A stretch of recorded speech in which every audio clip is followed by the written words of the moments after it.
¿Qué pasa cuando uno no come? Depende cuánto tiempo pasa cuando uno no come y está sin comer. Si uno está, especialmente la persona que está acostumbrada a comer a menudo, 4, 5, 6, 7, 8 horas sin comer, puedes estar en un lugar como ahora, todo el mundo en silencio, todo el mundo callado, y de buenas a primeras empiezas a escuchar y como que todo el mundo se queda así y la persona le da pena y disimula con otra cosa porque le suena el estómago vacío. Eso es tal vez lo más que pueda pasar cuando uno está horas sin comer. Pero añádale a las horas mediodía o a lo mejor un día entero. Estoy hablando de no comer absolutamente nada. ¿Qué empieza a pasar con el cuerpo? Si uno está en ayuno, por supuesto es diferente. Ese ha sido un tema muy tocado durante estas últimas semanas. Pero hágase la idea que uno dura 3 días, 4 días, 5 días sin comer absolutamente nada. ¿Qué le puede empezar a pasar al cuerpo? El cuerpo lo va a sentir. ¿Okay?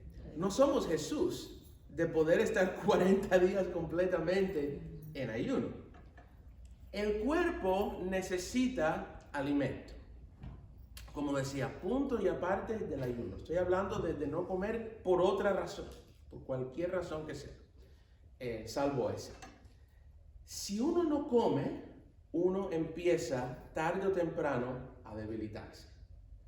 Si es cierto para el cuerpo físico que Dios nos ha dado, ¿cuánto más cierto no es para nosotros, espiritualmente hablando, si no nos alimentamos con la palabra de Dios? Nos empezamos a debilitar. Hay una línea que no se puede negar, que podemos trazar entre el tiempo, la atención que le ponemos a la palabra de Dios y nuestro crecimiento espiritual y nuestra madurez espiritual. No se pueden separar un elemento del otro. No se pueden distanciar. No hay distinción. Si tú no le das a la palabra de Dios la importancia, el tiempo, la obediencia, la atención que necesita en tu vida, tarde o temprano vas a sufrir las consecuencias. Pero si le das a la palabra de Dios el tiempo, la atención, la obediencia, ponerla en práctica, como dijo Jesús y como dijo Santiago, no solo ser oidores de la palabra, sino hacedores, se va a reflejar en tu vida espiritual, en tu madurez espiritual. También podemos decir que si uno come una vez a la semana y se pasa 6 días sin comer nada, ¿qué sería del cuerpo de uno? Póngase a pensar. Si el domingo usted se sirve 7 vasos de leche, 7 vasos de jugo de naranja, 7 tazas de café, y todo lo que vaya a comer en la semana lo hace solamente el domingo y se pasa de lunes a sábado sin comer ni beber nada, ¿no sería una buena idea? Pero sin embargo es lo que muchos cristianos hacen con este libro de la palabra de Dios.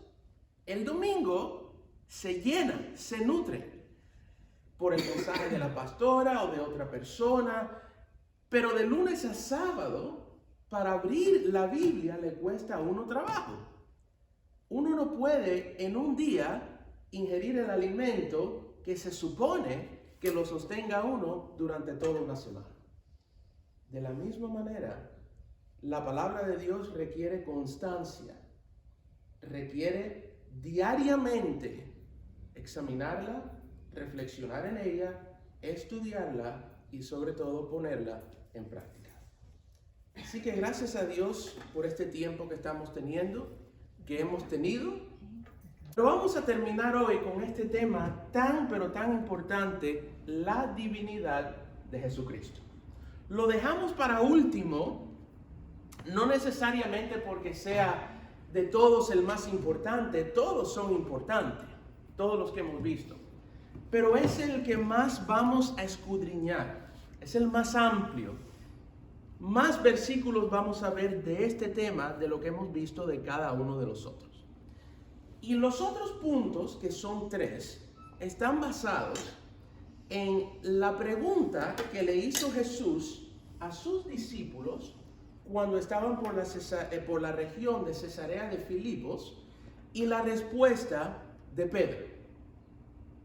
Jesús le preguntó, ¿quién dice la gente que yo soy? Y sabemos lo que le respondieron los discípulos. Algunos dicen que tú eres Juan el Bautista, Isaías, Elías, Jeremías, alguno de los otros profetas. Pero entonces Jesús le pregunta a los discípulos, ¿ustedes qué dicen de mí? ¿Quién soy yo? Implícito ahí está. Ustedes que me conocen, que han escuchado mis enseñanzas, todo lo que han visto en mí, ¿qué dicen de mí ustedes?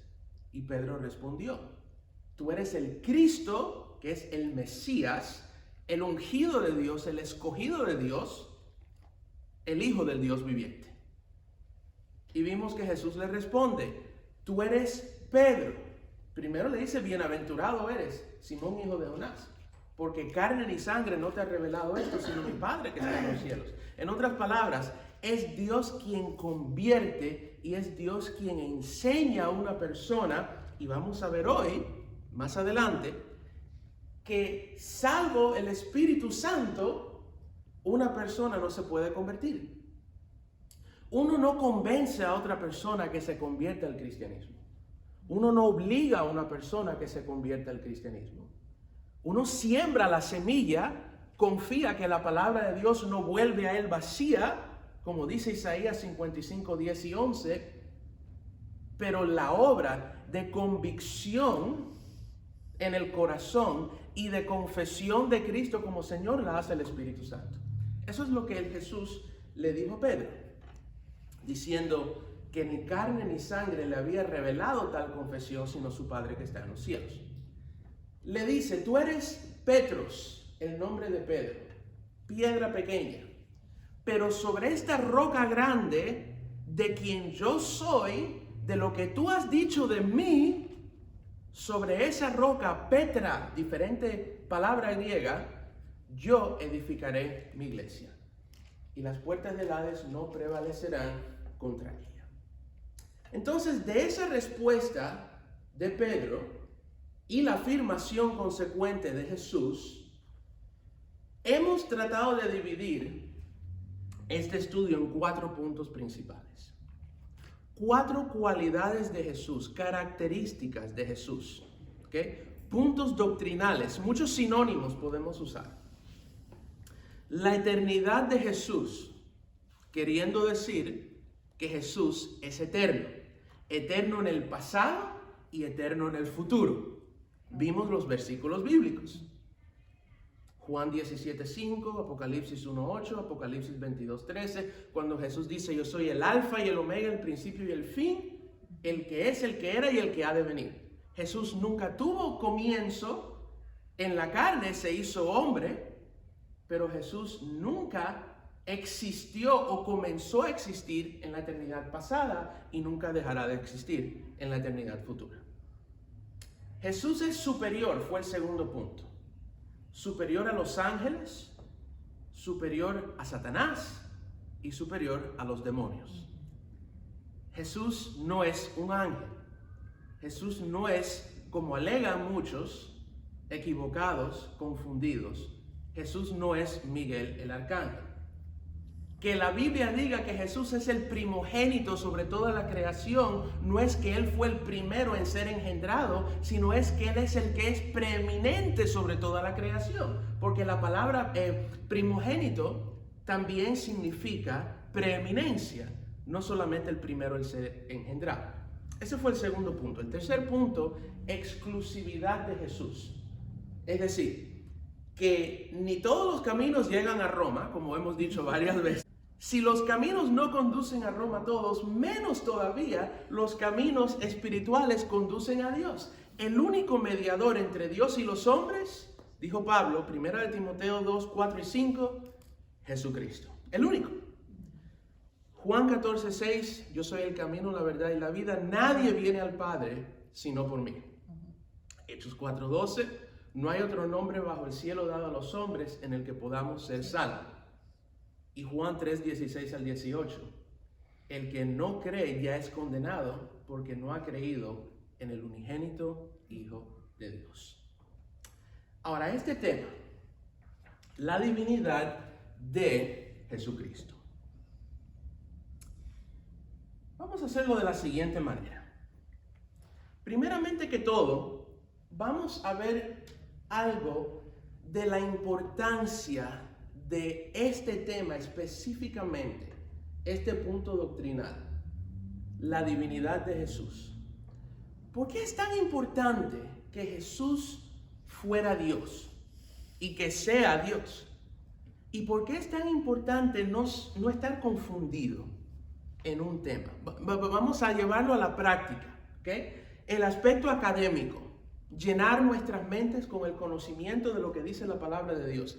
Pero en lo práctico, ¿por qué es importante que Jesús sea Dios? ¿Y por qué es importante que nosotros creamos y vivamos conforme a la realidad de que Jesucristo es Dios?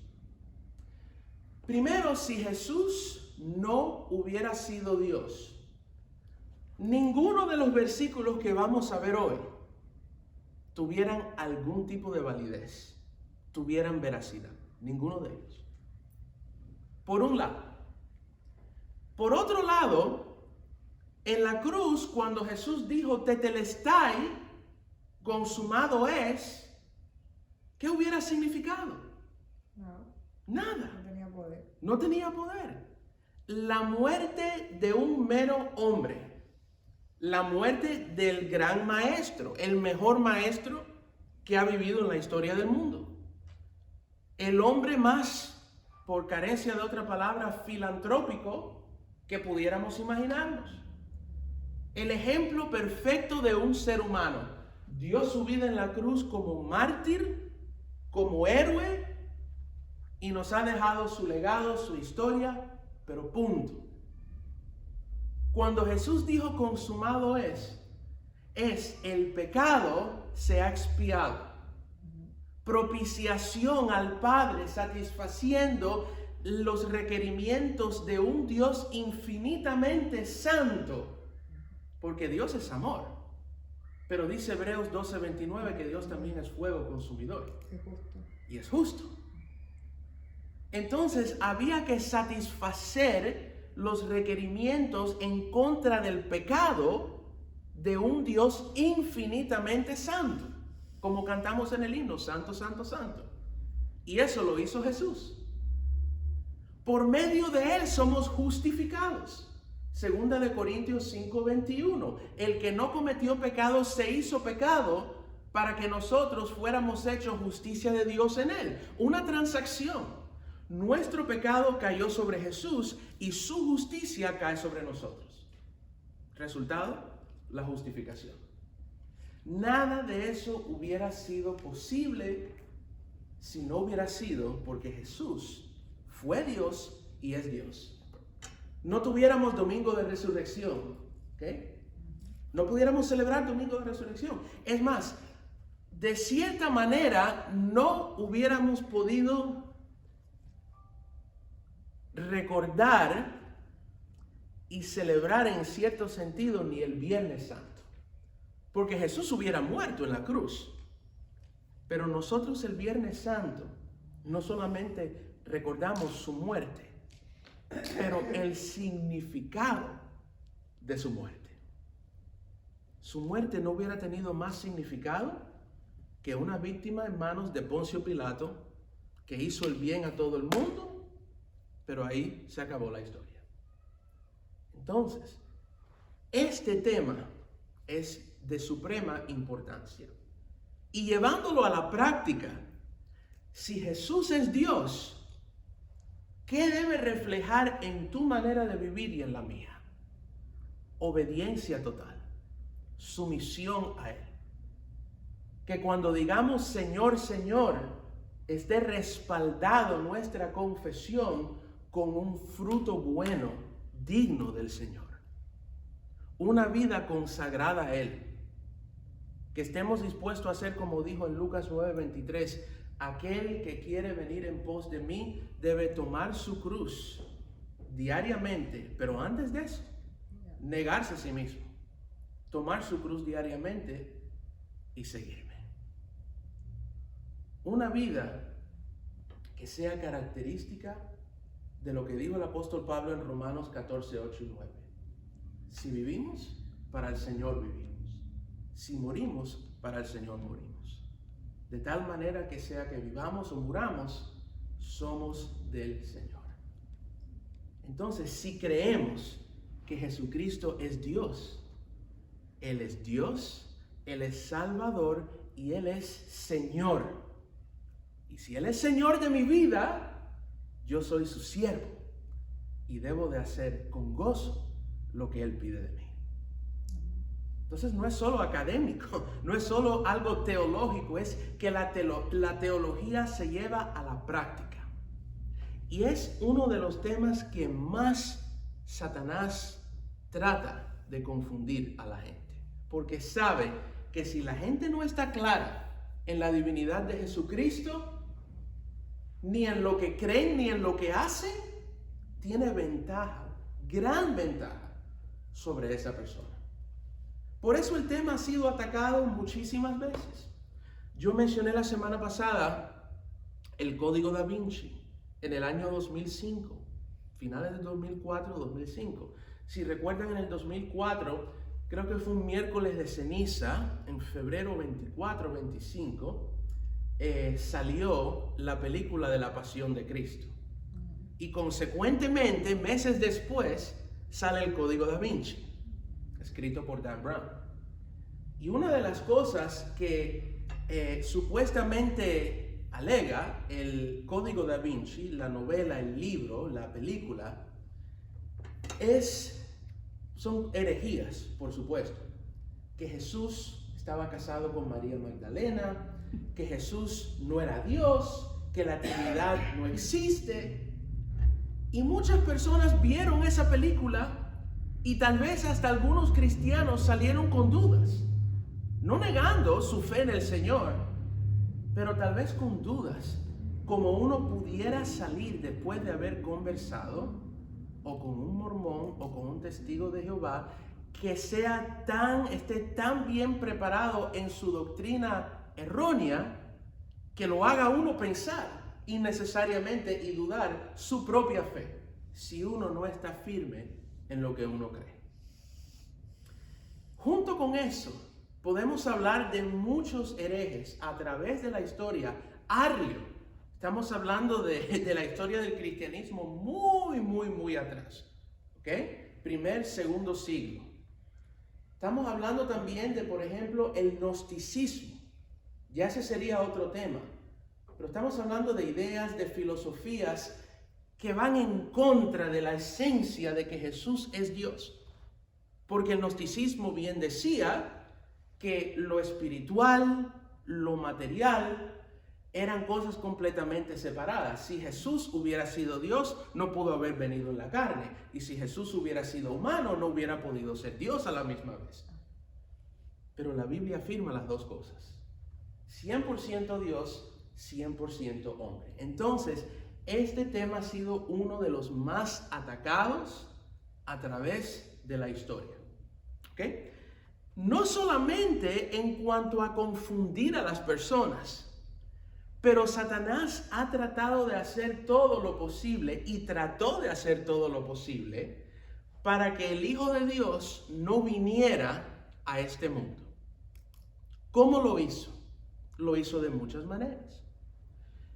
El pueblo de Israel en muchas ocasiones fue rebelde. Sabemos las historias. En Egipto, después de Egipto, durante los 40 años en el desierto, podemos hablar de cuando el pueblo de Israel, después de los 3 reyes, de Saúl, David y Salomón, el reino fue dividido, norte y sur. Y el reino del norte, Israel, cayó primero. En el año 722 cayó en manos de Asiria. Pero el reino del sur, Judá, años después, en el año 586, cayó ante Babilonia. Cayó cautivo ¿Por qué? Por sus desobediencias, por sus rebeldías. Entonces, la integridad espiritual del pueblo fue algo con lo que Satanás jugó mucho. No solo eso. Hay un momento en la historia muy importante que vemos en Segunda de Crónicas, capítulo 22, de los versículos 10 al 12. Porque recordemos una cosa, el Mesías, ¿de dónde iba a nacer? De Israel, ¿no es cierto? Pero iba a nacer de una línea mesiánica, un árbol genealógico, ¿ok? Un linaje. Cuando a los niños en el colegio le piden hacer un árbol genealógico, este es mi nombre, mi mamá y mi papá, el papá y la mamá de mi mamá y de mi papá, y los abuelos y bisabuelos y tatarabuelos. Era importante para los judíos saber quién pertenecía a qué descendencia, quién era de qué tribu, porque el Mesías iba a nacer de la tribu de Judá. Y había que preservar no solamente el linaje y la integridad completa de Israel, pero la tribu de Judá específicamente, porque de ahí iba a nacer el Mesías. Si alguien pudiera leer Segunda de Crónicas 22, del 10 al 12. Entonces Atalía, madre de Ocosías, viendo que su hijo era muerto, se levantó y exterminó toda la descendencia real de la casa de Judá. Pero Josabed, hijo del rey, tomó a Joás, hijo de Ocosías, y escondiéndolo entre los demás hijos del rey, a los cuales mataban, le guardó a él y a su ama en uno de los aposentos. Así lo escondió Josabed. Ay, perdón, lo perdí. Perdón. No hay problema. Así Josabed, hija del rey Joram, mujer del sacerdote Joadía, pues era hermana de Ocosías, lo escondió de Atalía para que no le diera muerte. Okay. ¿De quién estamos hablando aquí? De Joás, miembro de la tribu de Judá. El único miembro que quedaba en la línea mesiánica. Este es un momento crucial en la historia de Israel y de la línea mesiánica, porque si ese solo miembro de la línea mesiánica moría, ¿qué pasaba con la línea mesiánica? Recordemos, se cortaba. La línea mesiánica se refiere al linaje, al árbol genealógico del cual el Mesías iba a nacer. ¿Okay? La descendencia, los ancestros, los antepasados. Si Joás hubiera muerto, la línea mesiánica se hubiera acabado y el Mesías no hubiera podido nacer. Fíjense la importancia de ese momento. Sin embargo, el Señor preservó a Joás, único miembro de la descendencia de Judá, y eventualmente, pasando los años, nació el Mesías. Pero eso es en el Antiguo Testamento. ¿Qué sucedió en el Nuevo Testamento, en el Evangelio, según Mateo, en el capítulo 2? No lo vamos a leer porque es un texto bastante amplio, pero conocemos la historia muy bien. Nuevamente, Satanás intenta de una manera muy violenta de eliminar esta vez no la línea mesiánica, sino al mismo Mesías. ¿Qué pasó con los magos? Los magi vinieron del oriente para adorar al niño. Y dígame dónde está el niño para yo también ir a adorarlo. A mí me encanta como en las películas ponen a Herodes la cara y la mirada con que lo dice, porque dice, para que yo también pueda ir y adorar. Como haciéndose pasar por alguien que no era, obviamente. Otro momento crítico, porque si Herodes llega a matar a Jesús, ya no se trata solamente de la línea mesiánica cortada, sino del mismo Mesías muerto. Y si eso hubiera pasado, estaríamos aún hoy, tú y yo, en nuestros pecados. Pero sabemos la historia. Mediante sueños, mediante ángeles, el Señor avisó a José, salieron por otro lado, se fueron, no regresaron, estuvieron en Egipto un tiempo y Jesús fue preservado. Sin embargo, el plan malévolo de Herodes se llevó a cabo y murieron muchos niños entre nacimiento y 2 años de edad. Pero es solamente para que tengamos una idea, por vía de la introducción, de la importancia de esto y por qué Satanás no quiere que nosotros sepamos, que la gente sepa que Jesús es Dios y los intentos que ha hecho para eliminar la línea mesiánica y al mismo Cristo. Y como ahora, obviamente, y por supuesto podemos añadirle a eso la cruz.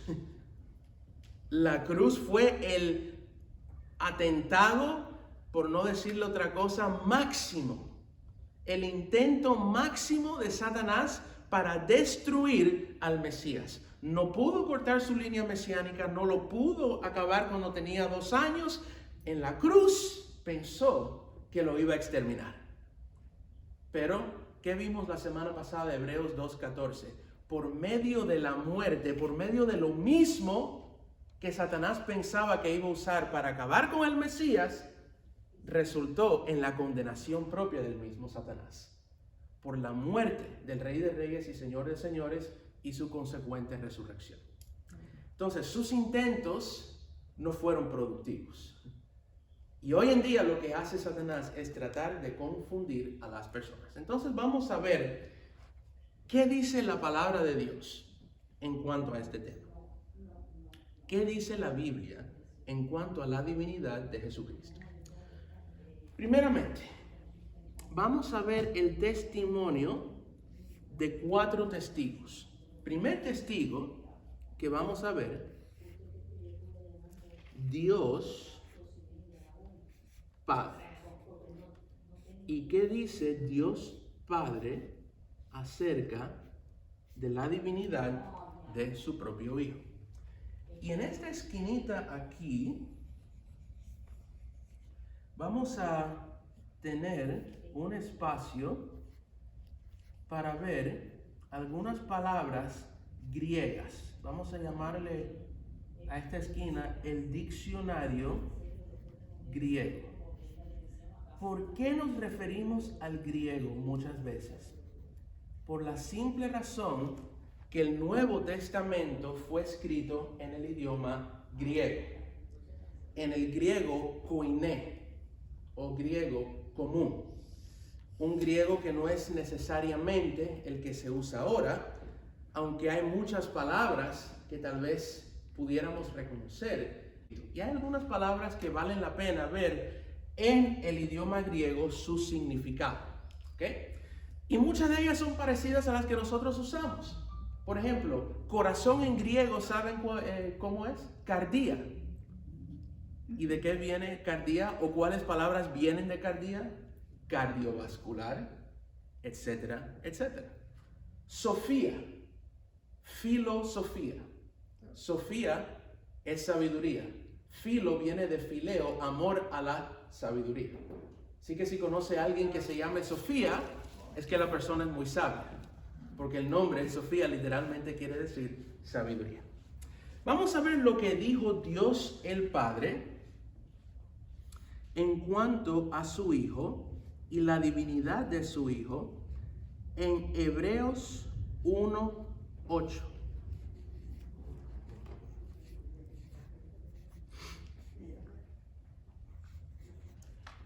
Y entonces vamos a comparar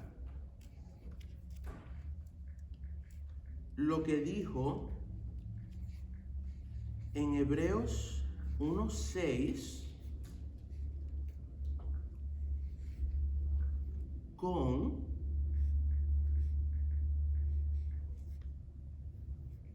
Apocalipsis 22, 8 y 9.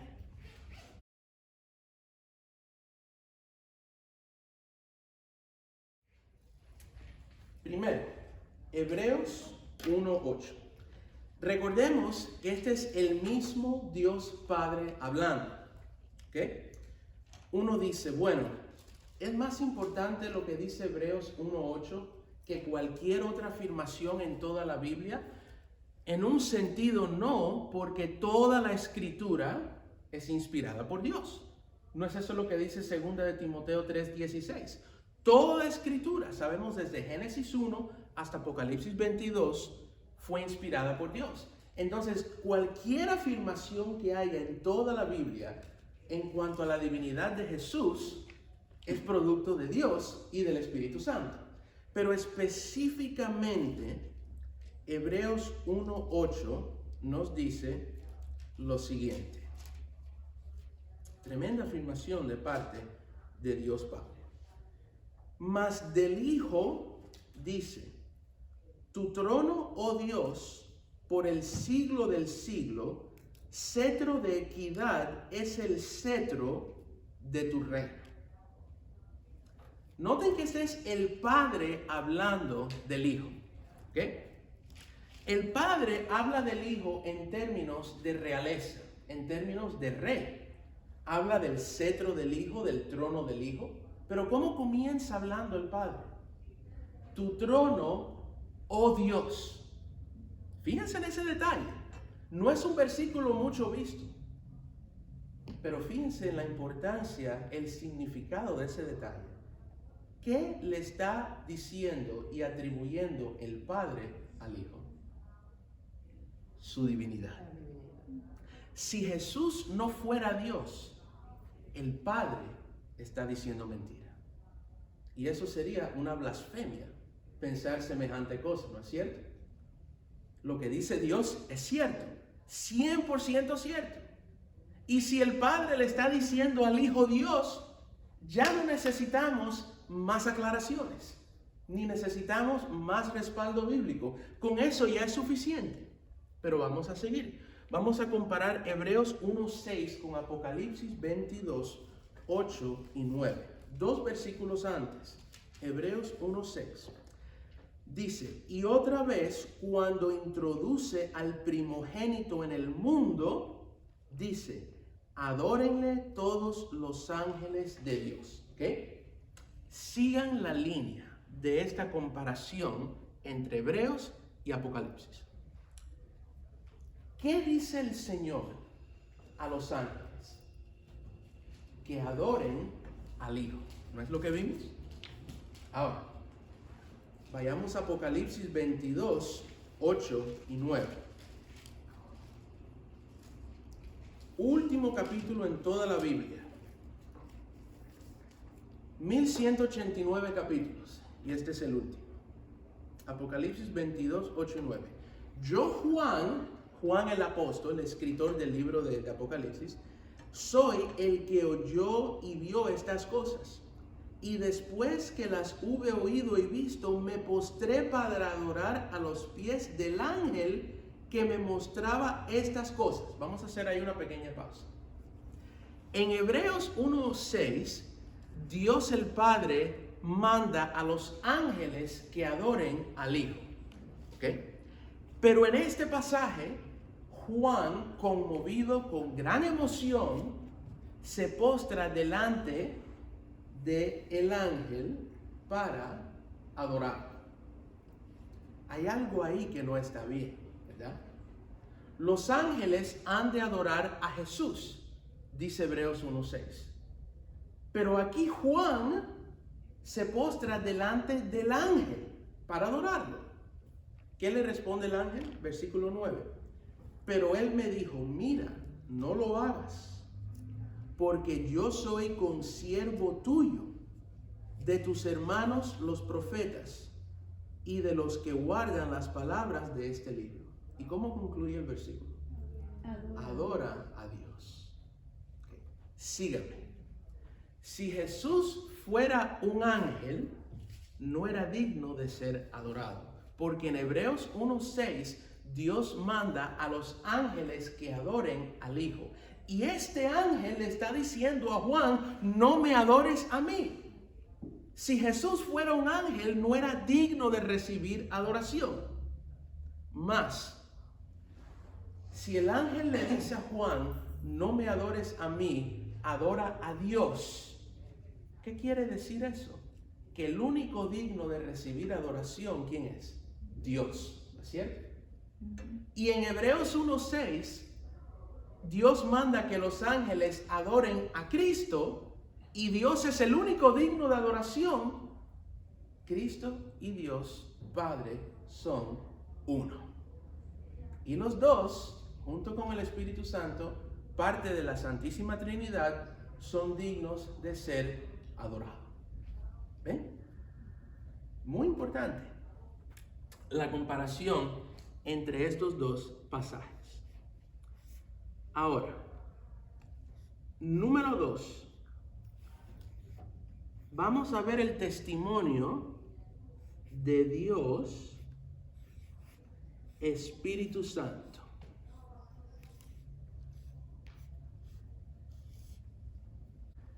Y vamos a ver Primera de Corintios 12, versículo 3. Carta del apóstol Pablo a la iglesia en Corinto. Este versículo tiene dos partes, parte A y parte B. Comienza el versículo diciendo, por tanto, os hago saber que nadie que hable por el Espíritu de Dios llama anatema a Jesús. Esa es la primera parte. ¿Por qué Pablo dice esto? Tal vez entre todas las cosas que había en Corinto, porque sabemos que era una ciudad que se prestaba para muchas cosas malas, tal vez habían personas que blasfemaban contra Jesús y decían hacerlo en nombre del Espíritu Santo, algo que sabemos que es completamente imposible. Entonces Pablo está aclarando y dice, nadie que hable por el Espíritu de Dios puede maldecir a Jesús, puede llamarle anatema, que es decir, sea maldito. Imposible. No puede estar el Espíritu de Dios en contra de Cristo. Entonces, si tal o más cual persona está maldiciendo a Jesús, llamándole anatema, no es por producto del Espíritu Santo, es por un demonio o por otra cosa, pero no es por el Espíritu Santo. Esa es la primera aclaración que hace el apóstol Pablo. Pero la segunda parte del versículo es la parte en la que nos vamos a enfocar. Y nadie puede llamar a Jesús Señor si no es por el Espíritu Santo. Ahora, estamos hablando de la divinidad de Jesús. Aquí en este versículo vemos el señorío de Jesús. Nadie puede llamar a Jesús Señor. No dice nadie puede llamar a Jesús Dios si no es por el Espíritu Santo. Dice Señor. Pero en esencia, llamar a Jesús Señor y llamar a Jesús Dios es lo mismo.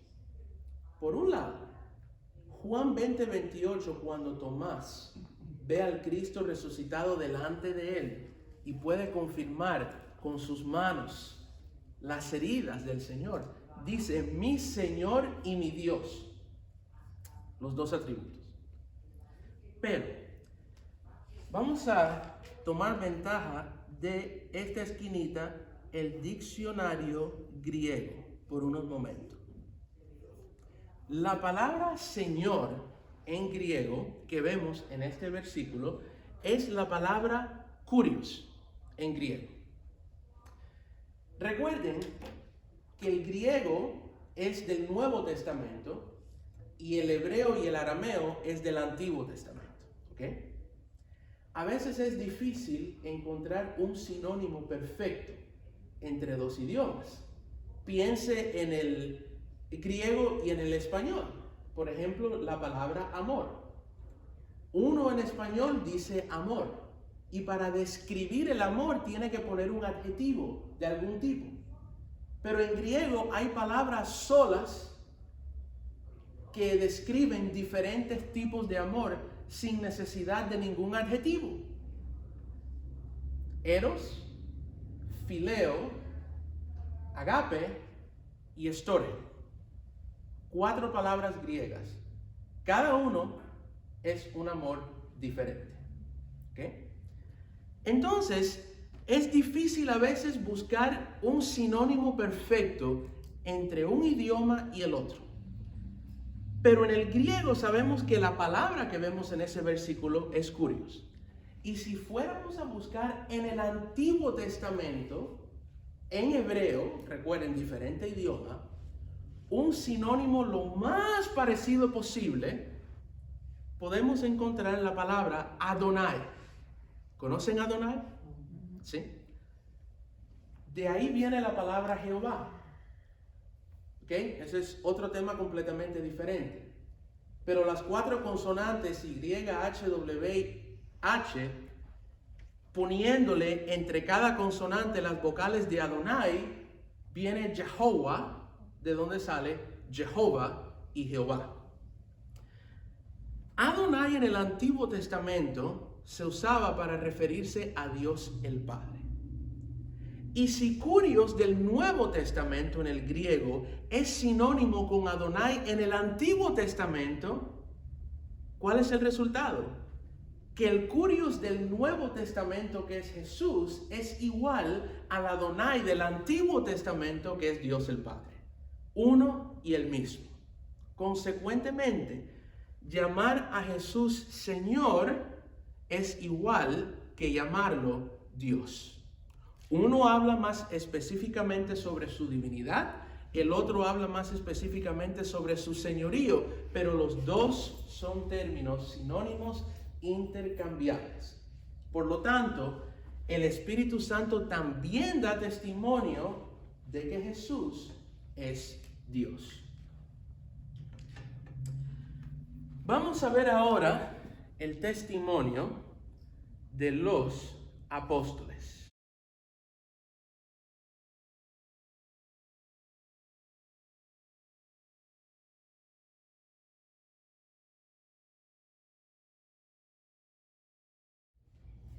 Con Pedro,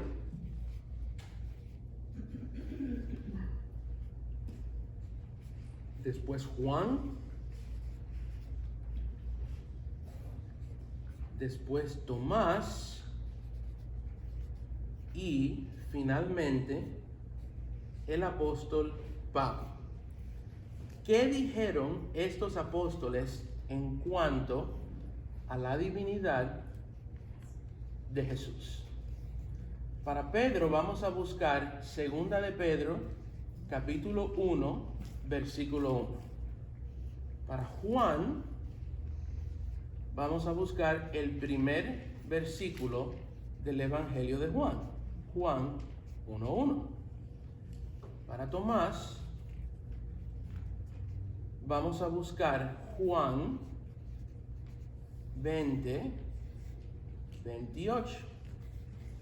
Y para Pablo tenemos varios. Filipenses 2:6.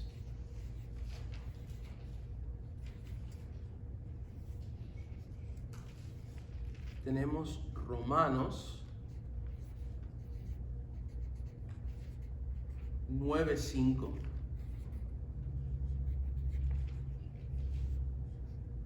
Tenemos Tito 2:13, entre otros, y tenemos Colosenses 2:9, un versículo que hemos visto ya en varias ocasiones. Vamos a empezar por Pedro. ¿Qué dijo Pedro sobre la divinidad de Jesús? El mismo Pedro que dijo: tú eres el Cristo, el Hijo del Dios viviente. Segunda de Pedro, mejor dicho, 1:1. Simón Pedro, siervo y apóstol de Jesucristo, a los que habéis alcanzado por la justicia de nuestro Dios y Salvador, una fe igualmente preciosa que la nuestra. Dice el versículo 2, gracia y paz, un saludo muy común, inclusive Pablo lo usaba mucho, o sean multiplicadas en el conocimiento de Dios y de nuestro Señor Jesús. Noten en el primer versículo que Pedro habla de Jesús como nuestro Dios y Salvador. No solamente Salvador, pero también es Dios, haciendo referencia a su divinidad. Juan 1:1, posiblemente lo podemos recitar de memoria. En el principio era el verbo, y el verbo era con Dios, y el verbo era Dios. Otra palabra griega para nuestro diccionario, la palabra logos. Logos, verbo. La concordancia Strong's, una concordancia posiblemente la más usada como herramienta del conocimiento del cristianismo y de los términos, y como diccionario, define a la palabra logos, entre otras cosas, en cuanto a Cristo se refiere, como la expresión divina, la manifestación divina de la mente, la razón, la voluntad de Dios, manifestada, expresada en Jesucristo. Por eso a Jesús se le conoce como el Verbo. Y Juan comienza diciendo que en el principio era el Verbo, era Cristo, Jesús.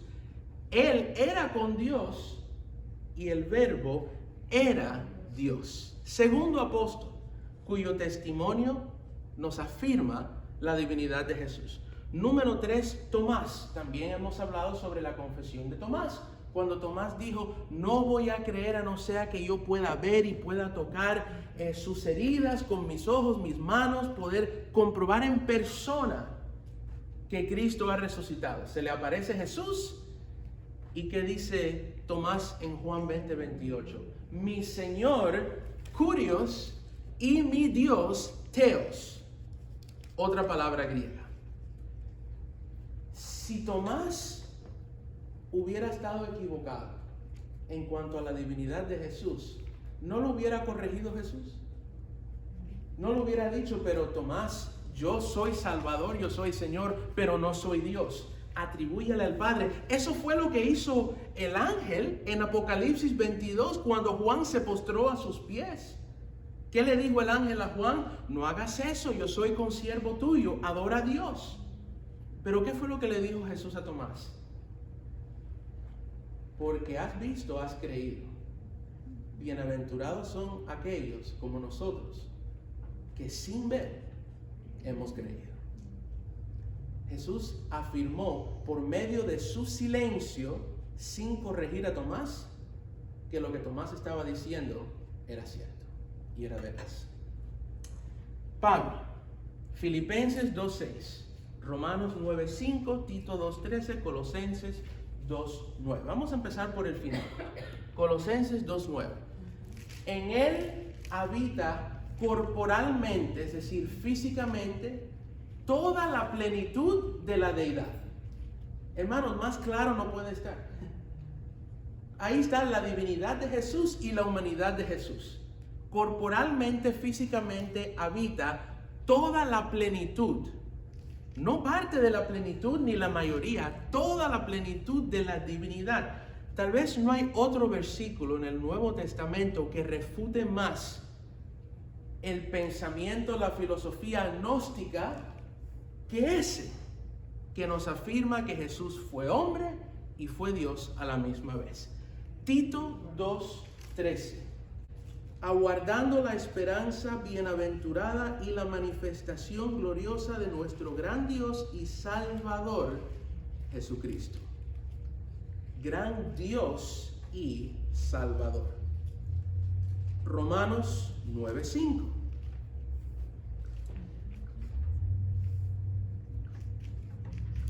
Esta carta tan extensa, pero con tantos contenido y tanta sustancia, que es la carta, la epístola a los romanos. Dice el apóstol Pablo, de quienes son los patriarcas y de los cuales según la carne vino Cristo, el cual es Dios sobre todas las cosas, bendito por los siglos. Amén. No fue solo en una epístola que Pablo afirma la divinidad de Jesús, fue en varias. Pero tal vez lo hace más claramente y explícitamente en Filipenses 2:6. Tener la misma mente, el mismo sentir que hubo en Cristo Jesús, el cual siendo en forma de Dios, no estimó el ser igual a Dios como cosa que aferrarse. No estimó el ser igual a Dios. ¿Qué nos está diciendo por ahí? Que Jesús era igual a Dios. Pero antes de eso nos dice que Jesús en forma de Dios. Dos palabras griegas existen para hablar de forma. ¿Ok? Está la palabra morfé, de donde viene metamorfosis, y está la palabra esquema.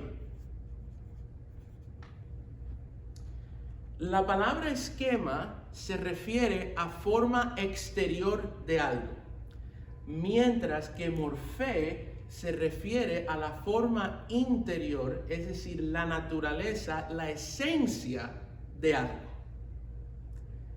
De esas dos palabras, Pablo no usa esquema, sino usa morfé al declarar que Jesús, el cual es en forma, naturaleza, esencia de Dios, afirmando que ese que es en forma interna de Dios también es igual a Dios.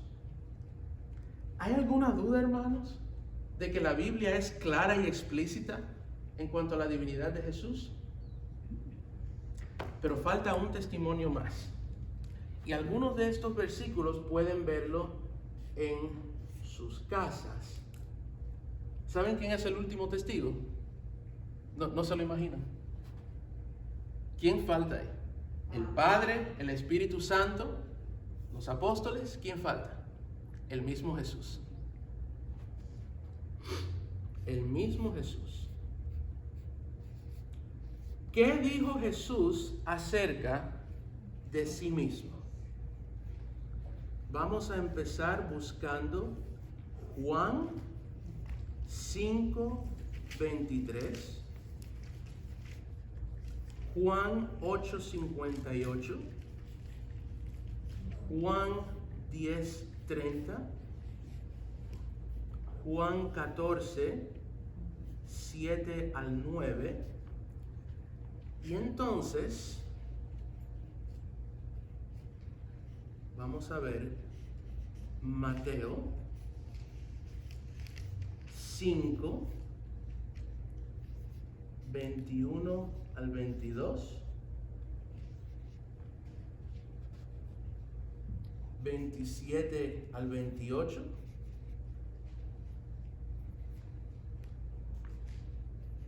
38 y 39 y 43 al 44. Y también Mateo 7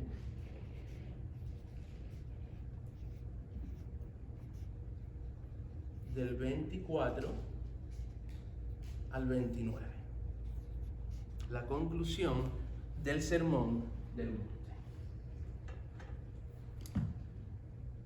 Vamos a ir rápido viendo estos versículos.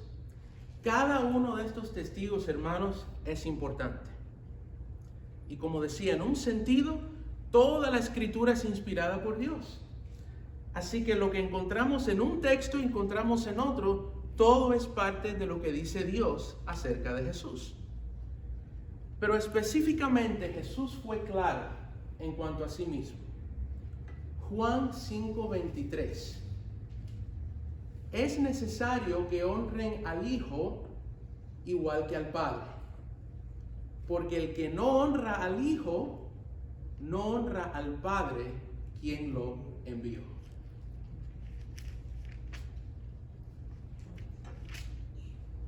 Juan 8:58.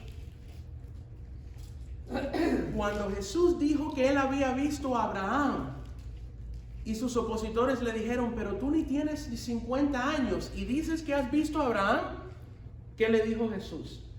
Antes que Abraham fuese, yo soy. Ese yo soy es muy sinónimo del Antiguo Testamento, Éxodo 3, 13 y 15, cuando el Señor se le apareció a Moisés en la zarza ardiendo, que quemaba pero no se consumía. ¿Qué fue lo que le preguntó Moisés a Dios? ¿Quién me ha enviado? Cuando me pregunten, ¿qué digo? ¿Cuál es tu nombre? Yo soy, te ha enviado. Yo soy el que soy. Yo soy habla de autosuficiencia. Habla de muchas cosas. Es el que se repite en la Biblia 7,000 veces aproximadamente. YHWH, el tetragramatón, que nosotros conocemos como Jehová. Pudiéramos decir en ese sentido el nombre que Dios dio acerca de sí mismo. Y si Jesús se está atribuyendo el mismo título de yo soy que el Padre en el Antiguo Testamento le dijo a Moisés que era su nombre, está trazando una línea de igualdad entre él y el Padre. Juan 10:30. El Padre y yo uno somos. Y ese es el versículo completo. Bien claro. Pero tal vez lo más claro y explícito está en Juan 14:7 al 9. Tal vez no haya declaración más explícita de la igualdad de Jesús y el Padre como lo vemos aquí. Si me conocieseis, también a mi Padre conoceríais. Y desde ahora le conocéis y le habéis visto. Felipe, uno de los apóstoles, le dijo, Señor, muéstranos el Padre y nos basta. ¿Y qué fue lo que le contestó Jesús? Felipe, has estado conmigo tanto tiempo, 3 años, y no me conoces.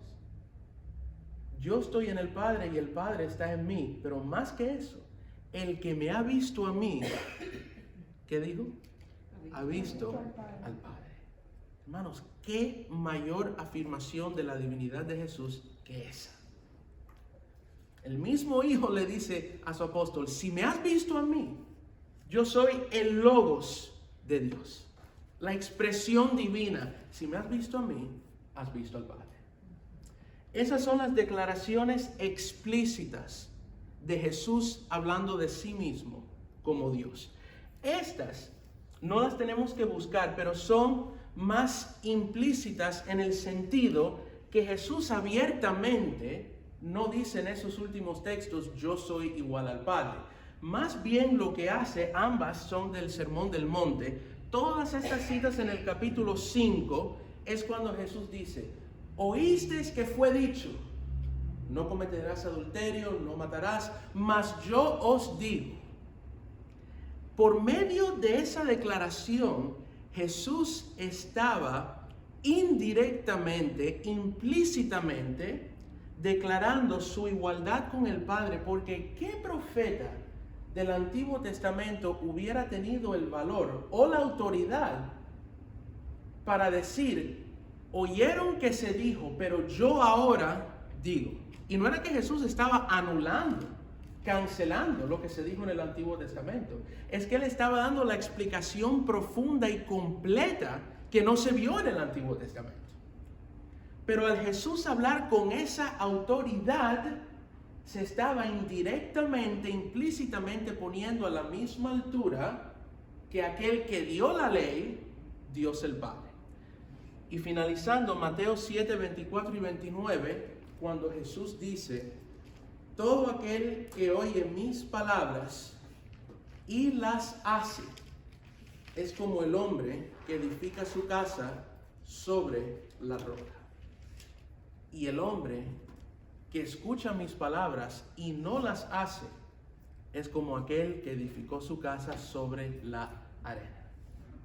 Ni Elías, ni Isaías, ni Jeremías, ni Daniel, ninguno de los profetas del Antiguo Testamento hubieran tenido esa autoridad, porque siempre que hablaban de parte de Dios, ¿qué decían? Así ha dicho Jehová, pero no hablaban de su propia autoridad.